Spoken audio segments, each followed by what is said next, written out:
Les anuncio que en breve la Junta de Extremadura va a presentar un plan de empleo joven centrado en los siguientes aspectos: adquisición de las competencias genéricas y digitales, orientación personalizada para el empleo y la cultura emprendedora y oportunidades laborales de apoyo a la contratación.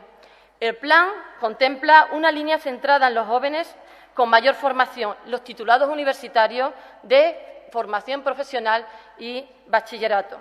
Es fundamental para Extremadura que esta generación se incorpore al tejido productivo y que lo haga aquí, en su tierra, con buenas condiciones y oportunidades. La Junta invertirá 16,6 millones de euros en este plan y queremos llegar a 14.000 jóvenes al año.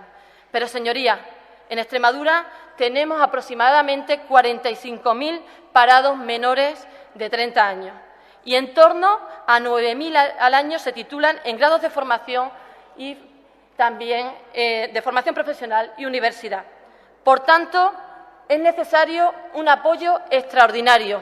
Por esa razón, le vamos a pedir al Gobierno central que apueste por los jóvenes en Extremadura, al menos con la misma cantidad que pone la Junta de Extremadura. Vamos a pedir un plan extraordinario de empleo joven con al menos otros 16 millones de euros. Como vengo diciendo, de la mano del Gobierno central podemos romper la desigualdad que tanto perjudica a Extremadura y que nos hace alejarnos día a día de la media española y europea en todos los aspectos. Señorías, este Gobierno está alzando la voz y espero que ustedes la alcen con nosotros para pelear juntos por Extremadura.